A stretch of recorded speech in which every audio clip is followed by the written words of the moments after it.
Star Wars has always been a series known for its strong themes of redemption, courage, and facing overwhelming odds. Whether it be Luke Skywalker taking down the Death Star with a janky spaceship, taking on the two strongest guys in the galaxy by himself, Anakin and Obi-Wan facing down endless hordes of laser-spewing robots, and so much more. But these redemptive and strong characters are always exaggerated by the contrast of their counterparts, the Sith, or the bad guys. Star Wars' redemptive powers come from the likes of Darth Vader and Anakin himself, and a huge core of its popularity is always the good versus evil dynamic of the Jedi versus the Sith. Over the years, we have compiled two ranking videos, going completely over the Sith and completely over the Jedi. So the Jedi versus Jedi, or Sith versus Sith rankings and explanations may seem lackluster, and I recommend watching those videos if you find your interest residing more in those domains or those Civil War type battles and wanting to learn more after this. But as is the nature of Star Wars, it's time to finally get to the bottom of a more important question. Who is really on top at the end of all of it? Which Jedi were stronger than which Sith? Were the Sith the strongest in the end and only lost maybe due to the plot? I hope to explore this in great detail with all of you, so sit back and learn some shit as usual.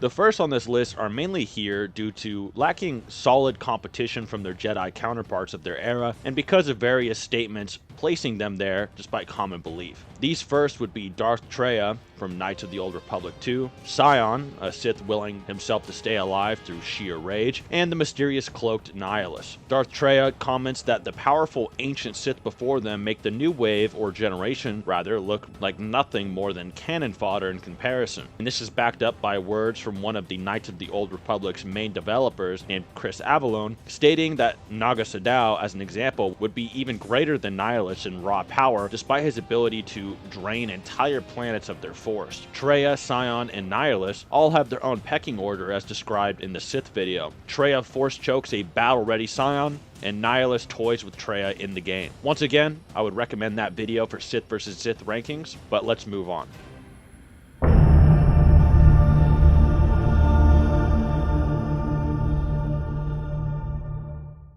Naga Sadow and Ludo Kresh are very ancient Sith from the Knights of the Old Republic comic books who are directly stated to be above the likes of Nihilus as just mentioned. And since Naga and Ludo were both near rivals in their bout to be the ruler of the Sith species, a statement putting one of them above Nihilus would include the two of them realistically, with Sadow proving Ludo's slight superiority as seen by their respective wounds in their duel. Again, the Jedi weren't really stepping in on the Sith's territory here, so this is really foundational reminders for the future of the video.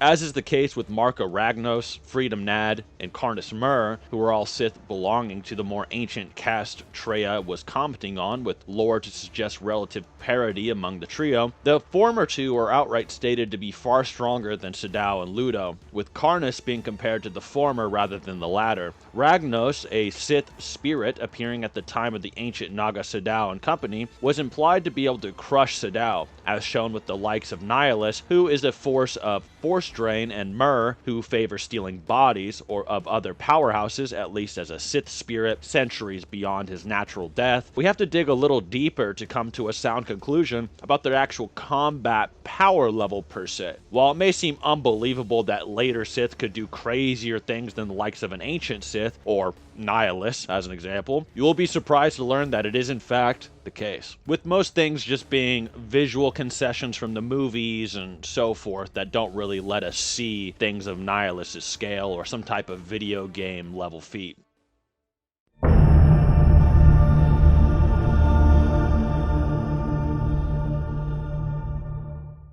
Finally, we start seeing Jedi and Sith cross sabers during the era of one of the earliest Jedi turned Sith, Exar Kun. Nearly 4,000 years before the age of Luke Skywalker, this dark Jedi turned Sith Lord did battle with his old master named Vodo Boss, with the Jedi actually proving a worthy foe against Exar, even while using a simple staff rather than a laser sword, but only for a brief time. Keep in mind too that Exar grew more powerful since beating his master via talismans and trainings as well, and a new combatant named Ulic then does combat with said empowered Exar, proving to be within a hair's distance of equaling him, only for Exar to then be crowned as Ulic's Sith Master by the spirits of old. Exar, with his unlocked powers, destroys Frida Nad's literal ghost just via raw power of his amulets, so it's safest to say that the Jedi Grand Master Vodo would most likely be at least more powerful than the old Sith, unless you think Exar became that much stronger since he and Vodo dueled.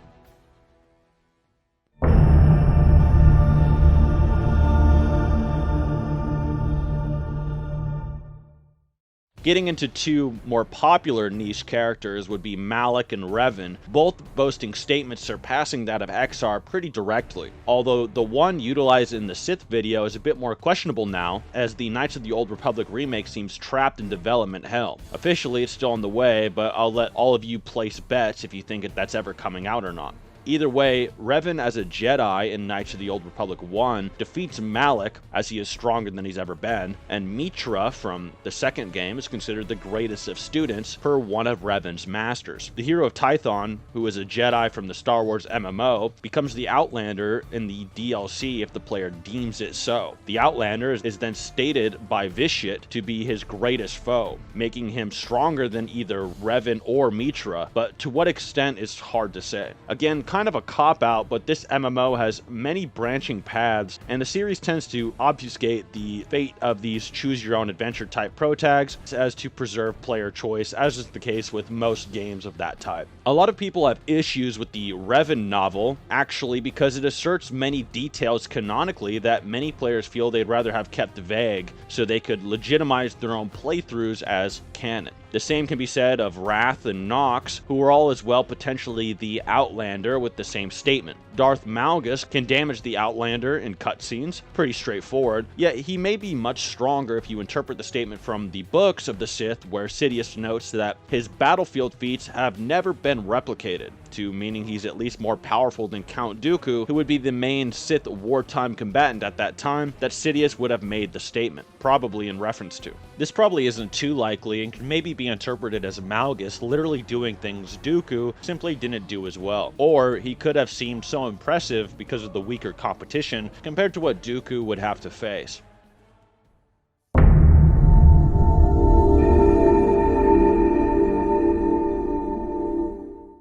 This is probably the case since Darth Bane is outright stated to be the most powerful Sith up to that point, with the greatest mastery of the Force on top of that, long after the age of the prior mentioned dark side users. Bane is then succeeded by Zana, and then Cognis and so on, with many statements driving home that the dark side itself anoints the Sith apprentices with greater powers than their masters, as Bane's energy is passed on and enhanced with each generation of Sith, meaning Tenebrous, Plagueis' master, would be greater too than any other Sith before him. For some reason, this is controversial. It's probably not instantly intuitive to think a random master of Sidious' master would beat Aura Lords like Nihilus or Exar Kun, but the rule of two is a necessary narrative tool for the series giving way for Sidious to be as powerful and important as he is. Imagine it sort of like this is the sacrifice that the Sith had to make to create such powerful overlords such as Sidious, and why the Sith went from giant groups like the Jedi Order you see in the prequels to just the two you see in the current eras. So if the Sith weren't stronger after doing this, what a waste of time.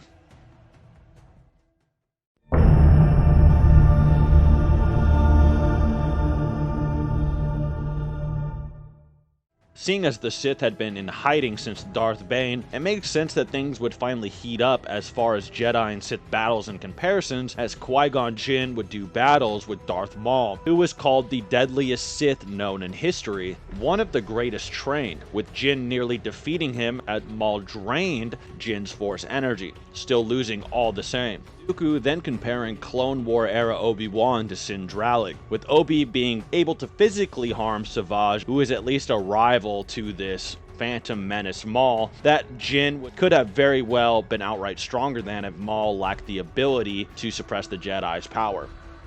The likes of Mace's strike force are noted as among the best of the Jedi, greater than Sin at least, as the Battle Master was on Coruscant and Windu didn't bother to ask his aid in arresting Sidious. Plo Koon and Ki-Adi-Mundi likely fall within this tier as well, as Jedi Council members are the outright most powerful among the Order, and Mace could have thought to recruit them if they weren't off-world. Kit Fisto actually deflected a few strikes from Episode 3 Sidious after he had been nerfed by the Sith's Scream, which seems to be a trend in these duels, the Sith somehow nerfing the Jedi. Plo Koon actually outperformed Fisto against a mutant bounty hunter, and he has his own lawful style of Force Lightning, beat Yoda in a duel, so it's possible that this Jedi could have made the difference against Sidious, if not for his being shot down like a chump by clones, and almost being sort of off-screened or taken out of the plot without ever having a fight.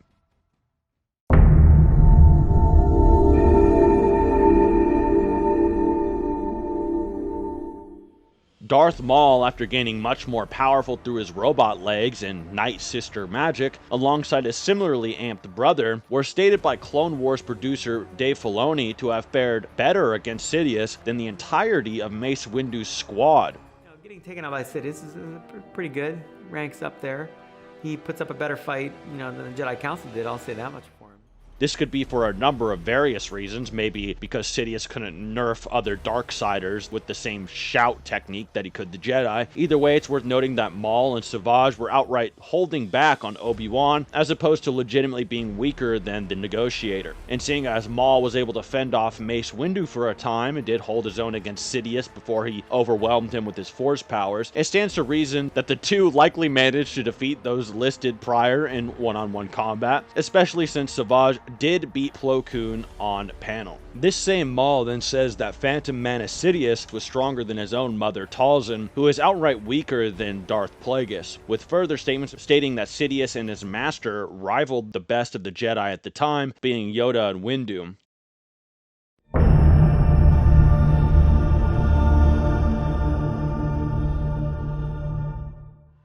Once the Clone Wars began, really, the Jedi should be weaker as the dark side grows in power, which could put Plagueis as roughly equal to Prime Mace Windu, seeing as the former is stronger than Sidious at least before the dark side anoints his assassination of his master while he was wounded and drunk. This is debatable though, as while the Jedi should be overall nerfed, some members of the Order do manage to get more capable as the war rages on, such as Obi-Wan managing to fend off two warriors greater than the Phantom Menace Maul he barely beat, even if Savage and Maul were holding back. Some sources even imply Jedi at the caliber of Yoda can get Force amps even from dark side nexuses, and Mace's saber style draws on the dark side, meaning that the war might have someone amp their powers even if it dulled their, say, precognition abilities. Either way, the likes of Yoda and Mace would be around here, with Dooku rivaling them both with Legends material, especially showcasing Dooku's parody to Attack of the Clones Yoda and Clone War era Windu. Funny enough, this means that a Dooku versus Sidious battle might not be too one-sided, though Sidious would surely win. It's worth mentioning to the idea that Mace did outright defeat Sidious, anything otherwise is headcanon.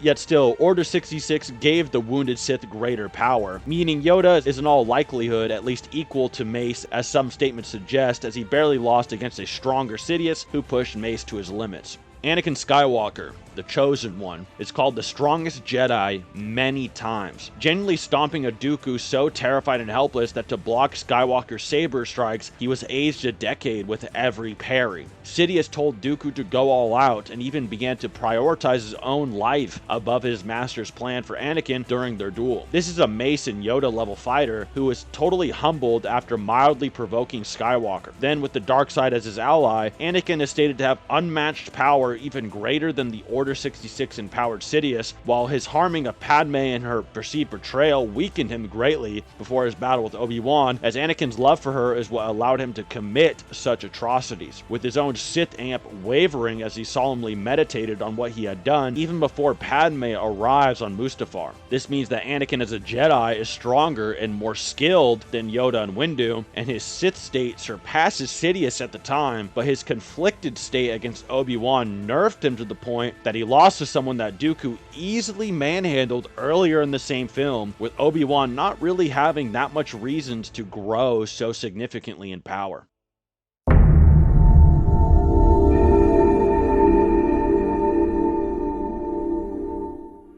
Starkiller, who doesn't really classify as a Jedi or Sith, but let's squint for the video's sake, managed to hold his own against Darth Vader, who has actually grown much more powerful since as a Jedi killer than a Knight of the Order. This has been covered extensively in both prior videos, as well as on Crysis' channel, and as well as Kylo Ren versus Vader here. The long and short of it is there are various statements from the material itself stating Vader to have reached new heights. He's far stronger than someone who could go toe-to-toe with Mace Windu per the novels, and the rise of Darth Vader showcases his journey to fully embracing the dark side and adapting beyond his disabilities via his hatred. This means that Starkiller, who in fairness only beat a Vader who is underestimating Galen in The Force Unleashed 1 and lost the duel seen in the second game, if not for spamming Vader's main weaknesses. He still managed to put up a fight against Vader either way, and his potential is insane, perhaps greater than Vader or Sidious's, and he was honed into a lethal warrior by the greatest duelist in the galaxy, still sporting Palpatine, Yoda, and Obi-Wan. Speaking of Obi-Wan, his state as Old Ben could be even greater than what was seen in the Clone Wars. When considering most pieces of evidence, his power having not been reduced since the prequels, his training to become stronger on Tatooine, adapting to its climate, contrasted by his weakened stamina, it all paints the picture that his age manifests in his diminished ability to outlast his enemies. Yet his connection is so strong that he can still maintain a solid defense against Vader, more powerful than Anakin ever was, at least out of Mortis. This is in contrast to Galen, as Vader had measured Obi's power as having not degraded since the Clone Wars, yet was weak to his own, and still Obi defended himself well against Vader.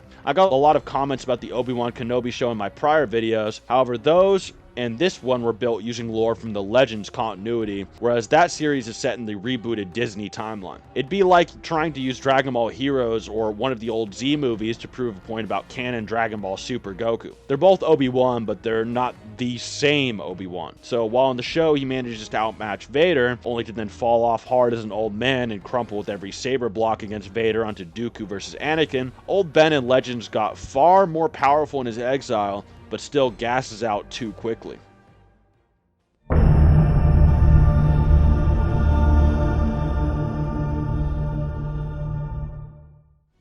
Surpassing Obi-Wan via various comparisons, usually from Grandmaster Luke Skywalker's point of view, are the masters of the new Jedi Order such as Leia, Kyle Katarn, Kip Duron, and Mara Jade. Kip was compared to Yoda and Old Ben even before training, and Leia is equal to him post his Jedi education. And many years after all of this, Kyle is connected to Kip with a potential enemy being a match for both of them, meaning they are in turn a match for one another more than likely. Mara Jade's entire origin hinges on Sidious, one of the smartest Sith ever born, being confident in her ability to avenge him and kill Luke Skywalker. Said Jedi being more powerful than Old Ben per Shadows of the Empire, with Obi-Wan and Yoda even trusting him to defeat Darth Vader and Sidious, keep in mind. While it's hard to say if a wholly willing to kill Luke could ever manage this feat, as was Obi and Yoda's mission imparted to him, which he rejected in favor of redeeming his father, it still at least means they figured Luke would fare better than Obi did against a Vader he himself lost to. Especially considering Return of the Jedi Vader is even stronger than he was in A New Hope, said his conflict nerfing him against Luke. So Mara, by all logic, even ignoring her years of experience then garnered by Luke's side as one of his new order, would soundly be greater than at least Old Ben and likely Kip, Leia, and etc.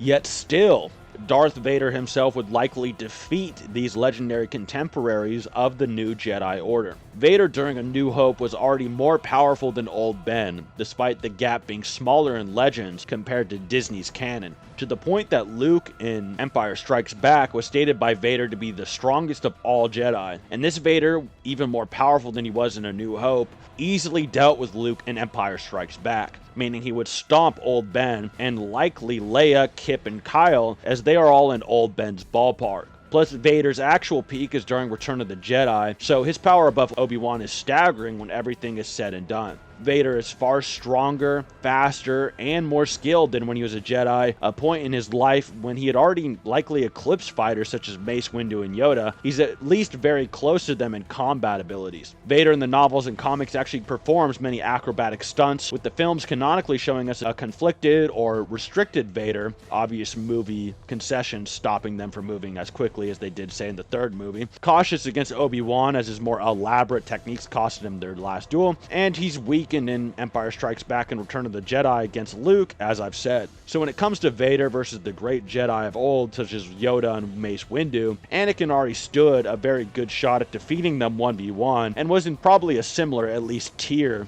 bare minimum. And Vader is simply far more powerful than he was at that time, with decades more of dark side training and wartime combat comparatively. In Legends, a dark Jedi with Vader's power but none of his control attacked Yoda shortly after Order 66, and he stalemated the Grandmaster for days. Control is one of the key components of Force combat, and a lack of it can be a great hindrance in a duel. So this basically means that Vader in his right mind would soundly put down the Master Jedi. Darth Vader at his peak is far stronger than Sidious. As a Revenge of the Sith, we have to keep in mind that Palpatine too grows in power as he studies, masters his abilities, creates new ones. And yes, Vader can beat certain versions of Sidious, whereas later and stronger versions make things contentious, perhaps warranting its own video, which I may be doing. Speaking of Sidious, when addressing his most powerful version as seen in the Dark Empire comics, he'd be known as the strongest Sith of all time. He as well threatens to destroy the entire universe by consuming it in a hyperspace wormhole controlled by his own dark power. He managed to defeat a post-Return of the Jedi and was more skilled than ever before, Luke Skywalker, before humbling and training the Jedi. Luke managed to at least adapt to a conflicted Vader's saber assault, and an interesting debate in the community has always been that of Sidious versus ancient analog Valkorion from the Old Republic games. While hushed whispers tell of a Twitter statement referring to them as equals seem to have been lost, or fabricated outright, your opinion of the victor depends on a few interpretations, as this is one of the biggest debates in Star Wars. Valkorion is often referred to as a god or godlike force being, with similar beings such as Abeloth have been said to dwarf Sidious at a fundamental level. He also divorces himself from the religion of the Sith, meaning he might not be narratively beholden to Darth Bane and his successors, necessary stature above the ancient Sith. Yet still, Sidious is possibly the most powerful being ever, at least until after his final death, regardless if Valkorion is a Sith or not. And other sources refer to Sidious with the same divine status. In terms of feats versus feats, Valkorion was known to erase things like sound, color, and the Force itself from entire worlds and rituals that he was then implied to be able to replicate through his sheer power alone, whereas Sidious had weaponized a higher dimension to destroy the entire universe. So I'll let you guys do the math.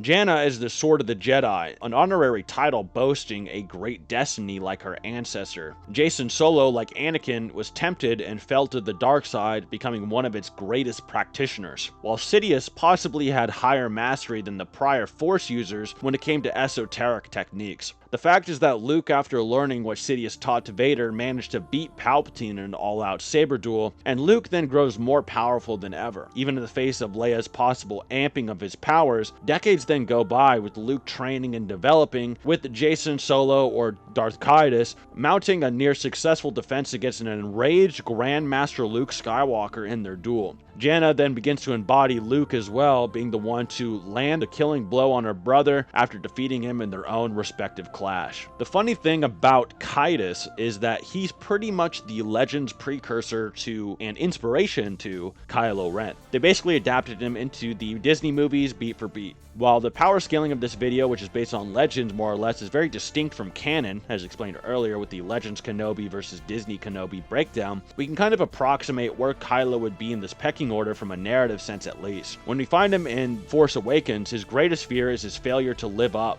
to Darth Vader, with his attempts to usurp his legacy being found in the comics. Many debate if he ever managed to outdo his forefather, which I go over into great detail in this video here. And some statements suggested in the Last Jedi novel note that Kylo actually reached the level of power that Luke had sensed and feared in him, one greater than any other he'd ever felt. This comes under some scrutiny, as it's hard to say if Luke ever felt Vader's full power, as he's pretty much always conflicted against him, even in canon. Sidious was also apparently toying with Luke as he was torturing him, only using using his full power to send his conscious to Exegol while Skywalker was delirious and recovering. While he did battle with Snoke, he is a failed clone of Sidious and doesn't scale 1-to-1 to Palpatine or even Vader's full power necessarily. Speaking of Sidious, he views Kylo as his apprentice, seeing as he controlled Snoke, Kylo's mentor, and in text written by the Sith Lord literally off-screen during Rise of Skywalker, he calls Vader his greatest pupil, doubts Kylo would ever reach his level, and states that the only one to ever rival him was Darth Vader and Anakin. So it seems that while Kylo versus Vader is somewhat debatable in a sense, the most knowledgeable characters in universe see this as a rather one-sided, barring Luke's lack of wisdom on the matter.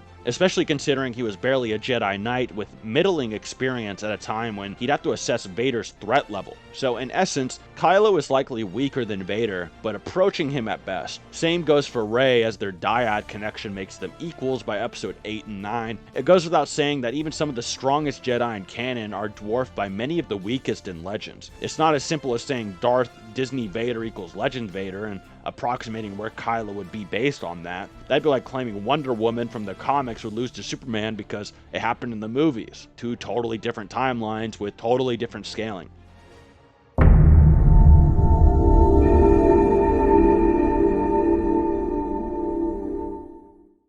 Moving on, we find Luke Skywalker at his prime had already bested the strongest Sidious in a life or death battle.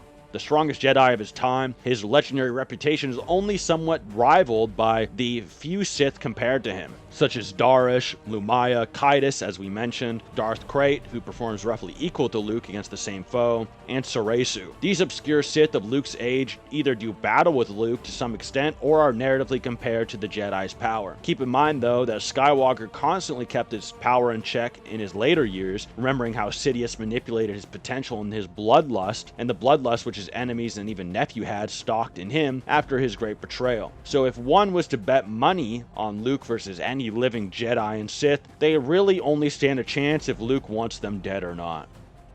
Thus, we are left with the strongest Jedi at any point in history, which is the Chosen One himself, when amplified to such a place when he could humble the strongest Force users in history. Anakin on Mortis brought the ones to their knees, embodiments of the light and dark sides of the Force. Even the most exaggerated interpretations of Sidious and Yoda, you'd say Sidious embodies the dark, Yoda embodies the light. This would be greater than both. He could be their literal father if he so chose to do so. Sidious would have to have become uber enraged to destroy the universe, whereas the ones could do so just by passively existing or possibly fighting within the mortal world, and Anakin in this form dominated them. Anyways, guys, that is the ranking. If you do want a more specific explanation for certain things, I do recommend these Star Wars videos here. If you're more interested on, say, a Sith versus Sith battle or a Jedi versus Jedi battle, those will really educate you and help you understand this pecking order a lot more. I also have Kylo Ren versus Vader, which I go into a lot of detail about the comics, and that is mainly canon stuff. Big shout out to Crisis for writing this video and discussing with me on some Star Wars stuff and always helping me out with these types of content. It's always very helpful. Be sure to check out his channel and a bunch of his content down below. And other than that, guys, thank you so much for watching and have a good rest of your day.